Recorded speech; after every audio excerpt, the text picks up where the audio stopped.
আসসালামু আলাইকুম। নতুন নতুন ইসলামিক ভিডিও পেতে চ্যানেলটিকে সাবস্ক্রাইব করুন। আসসালামু আলাইকুম ওয়া রাহমাতুল্লাহ। প্রিয় দর্শক, জীবনে অর্থের প্রয়োজন সবারই আছে। সংসারের খরচ, ঋণ, সন্তানদের ভবিষ্যৎ সবকিছুর জন্যই হালাল রিজিকের প্রয়োজন। কিন্তু অনেক সময় আমরা চেষ্টা করেও আর্থিক সংকট থেকে বের হতে পারি না। আজকের ভিডিওতে আমরা জানব হালাল রিজিক বৃদ্ধির জন্য কোরআন সুন্নাহ ভিত্তিক কিছু আমল, দোয়া এবং গুরুত্বপূর্ণ কয়েকটি শিক্ষা। মনে রাখবেন, কোনো আমলকে টাকা পয়সার গ্যারান্টি হিসেবে নেওয়া যাবে না। রিজিকের মালিক একমাত্র আল্লাহ। আমরা দোয়া করব, আমল করব এবং একই সঙ্গে হালাল পথে পরিশ্রম করব। ভিডিওটি শেষ পর্যন্ত দেখুন। প্রথম আমল ইস্তিগফার।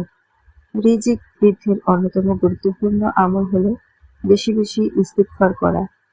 আল্লাহ তাআলা সূরা নূহে বলেছেন, তোমরা তোমাদের রবের কাছে ক্ষমা প্রার্থনা করো।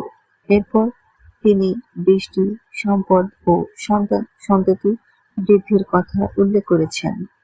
তাই প্রতিদিন আন্তরিকভাবে বলুন আস্তাগফিরুল্লাহ, অর্থ আমি আল্লাহর কাছে ক্ষমা প্রার্থনা করছি। শুধু মুখে বলা নয়, গুনাহ থেকে ফিরে আসার চেষ্টা করুন এবং আল্লাহর কাছে আন্তরিকভাবে ক্ষমা চান। দ্বিতীয় আমল তাকওয়া ও আল্লাহর উপর ভরসা। আল্লাহ তাআলা বলেন, যে ব্যক্তি আল্লাহকে ভয় করে এবং তার তাকওয়া অবলম্বন করে, আল্লাহ তার জন্য বের হওয়ার পথ করে দেন এবং তাকে এমন জায়গা থেকে রিজিক দেন যা সে কল্পনাও করতে পারে না। তাই রিজিক বৃদ্ধির জন্য শুধু দোয়া করলেই হবে না, আমাদের জীবনেও হালাল হারামের ব্যাপারে সচেতন হতে হবে। হারাম উপার্জন ছেড়ে দিন, প্রতারণা, সুদ, ঘুষ এবং অন্যের হক নষ্ট করা থেকে বেঁচে থাকুন। কারণ অল্প হালাল রিজিকেও আল্লাহ বরকত দিতে পারেন। তৃতীয় আমল হালাল রিজিকের দোয়া।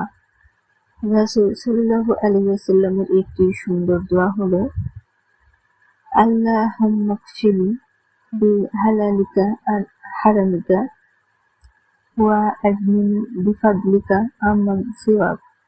অর্থ, হে আল্লাহ, আপনার হালাল দ্বারা আমাকে আপনার হারাম থেকে বাঁচিয়ে রাখুন এবং আপনার অনুগ্রহে আমাকে আপনি ছাড়া অন্য সবার থেকে অমুখাপেক্ষী করে দিন। আপনি এই দোয়াটি নিয়মিত পড়তে পারেন এবং আল্লাহর কাছে হালাল রিজিকের জন্য কান্নাকাটি করে দোয়া করতে পারেন। চতুর্থ আমল নামাজ। প্রিয় ভাই ও বোন, রিজিকের জন্য আমল করতে গিয়ে যেন আমরা ফরজ নামাজ ভুলে না যাই।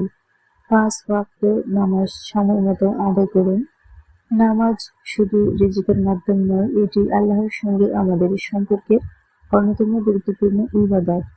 সালাতের পর নিজের ভাষায় আল্লাহর কাছে বলুন, হে আল্লাহ, আমাকে হালাল রিজিক দিন, আমার উপার্জনে বরকত দিন, আমার ঋণ পরিশোধের ব্যবস্থা করে দিন এবং আমাকে মানুষের কাছে মুখাপেক্ষী হওয়া থেকে রক্ষা করুন। আন্তরিক দোয়া কখনো ছোট মনে করবেন না।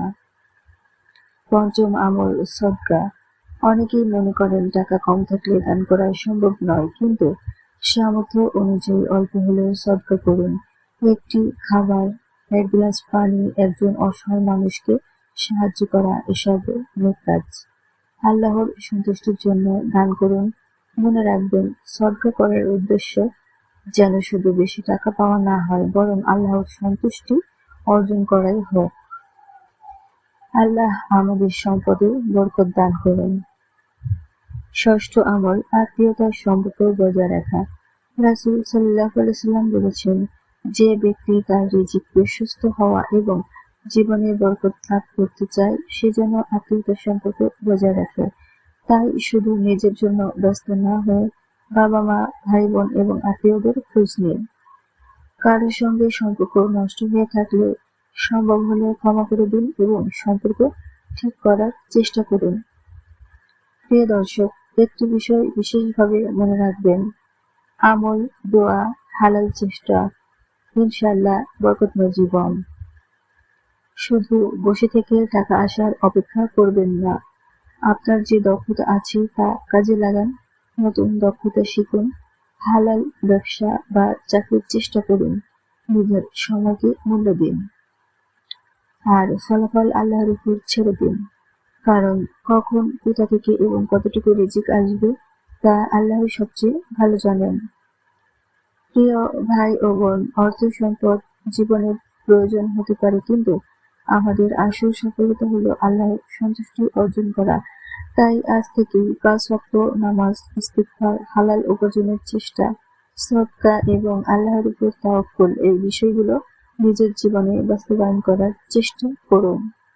আল্লাহ আমাদের সবাইকে হালাল ও প্রশস্ত রিজিক দান করুন, আমাদের উপার্জনে বরকত দিন, ঋণ ও অভাব থেকে মুক্তি দিন এবং হারাম উপার্জন থেকে হেফাজত করুন। আমিন। ভিডিওটি ভালো লাগলে লাইক, কমেন্ট এবং শেয়ার করুন।